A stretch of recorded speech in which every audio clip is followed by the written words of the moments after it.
السلام الله عليكم ورحمة الله تعالى وبركاته صاحبي الكسو دوادا ورركي وقدم بي حالة دلك إثيوبيا قضبضا وركاتكم مقلد دونتان وحاكم ده dagaal xoogan oo u dhaxeeya ciidamada dawladda Ethiopia iyo garabsanaya ciidamada Amxaarada ayaa dagaal xoogan la galay maanta ciidamada TPLF qodobkaas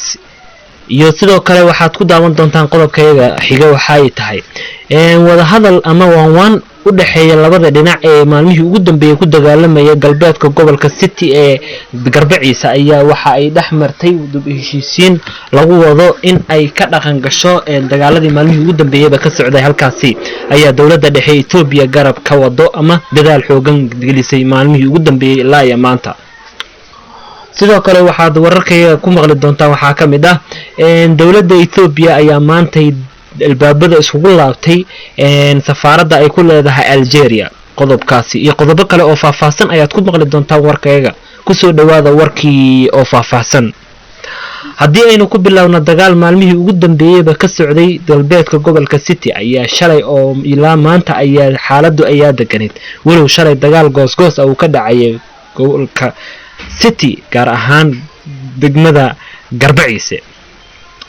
waxaa maalmihii ugu dambeeyay dawladda dhexe ay ugu baaqaysa labada dhinac in ay dagaalka joojiyaan oo isugu imaadaan miiska wada hadalka iyadoo ay dawladda dhexe Ethiopia ay dadaal xoogan gelisay in labada dhinac ay isugu yimaadaan wada hadal ama heshiis ay ka gaaraan arrimahani ku aadan dagaalkani ayaa salka ku haya sida la soo sheegayaba dhul ay isku hayaan labada dawlad deegaan ee Soomaalida iyo Canfarta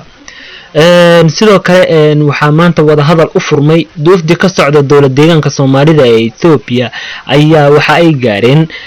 magaalada Samara sidoo kale halkaasi waxa gaaray wafdi ka socda dawladda Ethiopia oo halkaasi dib u heshiisiin ka wado si loo joojiyo dagaaladii maalmahanba ku soo laabanayo gobolka City gaar ahaan gobolka magaalada Garbaciise waxa wada hadalkani garwadeen ka ah dawladda dhexe Ethiopia iyadoo aan wali heshiis rasmi ah la gaarin balse waxa la dareemayaa maanta in ay xaaladda guud ee magaalada Garbaciise ay deganeed iyadoo aan la soo sheegin wax dagaal ah oo dhaxmaray labada dhinac walow aan la soo sheegay in ciidamadii labada dhinac ay hor fadhiyaan ayna dhufoosiin ku kala jiraan iyadoo oo laga dhowr sugayo heshiiskaasi u furmay labada dawlad deegaan oo la filayo in uu ka soo baxay ilaa iyo Brito qodobo ku aadan heshiiskooda haddii aynu ku sii baqaadno halkaasi dhinaca kale waxa maanta dagaal xoogan u dhaxmaray ciidamada dawladda Ethiopia oo garab ka helaya gobolka Amxaarada ayaa waxay dagaal xoogan saakay ku soo qaaday ciidamada TPLF ayaa waxay ku soo qaadeen dagaal xoogan ciidamada Huwanta oo garab ka helayo dawladda dhexe Ethiopia dagaalkani ayaa sida la soo sheegay waxa ay ku gacan sareeyay oo gobollo qaar ah ma degmooyin qaar ah iyo dhul baaxad sareysa hore aysan u qabsanin oo ay dib u soo qabsanayaan ciidamada TPLF ayaa u muuqda kuwa soo xoogeysanaya markii loo eego dhanka awoodda ciidamada iyadoo oo ay isgarabsanayaan waxa ay dhufaysyo ka qoteen xadka ay la wadaagaan ciidamo ka socdo dhankaasi Eritrea ayaa sidoo kale la sheegaya in ay ka dagaalamayeen halkaasi maanta mar uu BBC-da afayeen u hadlay ciidamada TPLF ayaa waxa uu sheegay in ciidamo ka socda dawladda dhexe ee Ethiopia ay maanta soo gaareen iyagoo oo sheegay in sidoo kale garab ay ka helayaan ciidamo ka socdo dhanka iyo Eritrea saaxiibayaal sidoo kale waxa idin la wadaagi doonaa dagaalka xaaladihii ugu dambeeyay iyo halka uu ku dambeeyo dagaalkii maanta ka socday afayeen u hadlay ciidamada TPLF ayaa sheegay in ay saakay arkayeen ciidamo ka tirsan Eritrea oo qayb ka ah dagaalka ay kula jireen ciidamada Huwanta sidoo kale afayeenka ayaa waxa uu sheegay in uu ka codsaday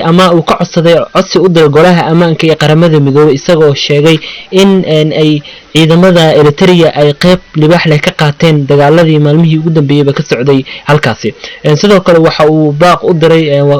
golaha ammaanka ee qaramada midoobay in talaabo sharci laga qaado madaxweynaha dalka Eritrea Isaias Afwerki iyaga oo ku eedeeyeen in uu ka wado gobolka colaad ka dhaxayso ciidamada ku dagaalamaya halkaasi ama garab siinayo ciidamada dagaalka halkaasi kula jiraan TPLF sidoo kale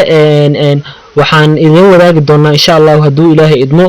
wararka qodobada kale aad ku maqli doontaan waxa kamid ah dawladda dhexe ee Ethiopia ayaa maanta wasaaradda arrimaha dibadda ee Ethiopia ayaa warqad ay soo saartay waxa ay ku sheegtay in ay albaabada isugu laabayso safaaradda ay ku leedahay dalka Algeria iyadoo aynu wada ognahay in gaabis xoogan uu ka jiraba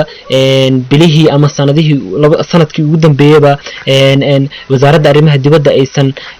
shaqooyinkii arrimaha dibadda ay gaabis ka gashay maadaama dagaalo xoogan iyo colaado uu ka socday dalka Ethiopia sidoo kale waxaan idin la socodsiin doonaa oo aad warkayga ama wararka dambe aad ku maqli doontaan insha Allah haduu Ilaahay ku idmaayo dagaalada ka socdo gobolka Amxarada iyo u dhaxeeya ciidamada TPLF wixii warar oo ka soo kordho waa idin la socodsiin doonaa barnaamijyadeena dambe ayaad ku dhageysan doontaan daawadayaal haddii aad nagu cusubtahay waxaan ka codsanaynaa inaad subscribe noo saartid like share comment daawashadiina waa inoo muhiim mar waliba waxay idinoo tihiin dhiirigelin waana ku mahadsantihiin muuqaalkan inaad daawatiin sidoo kale waxaad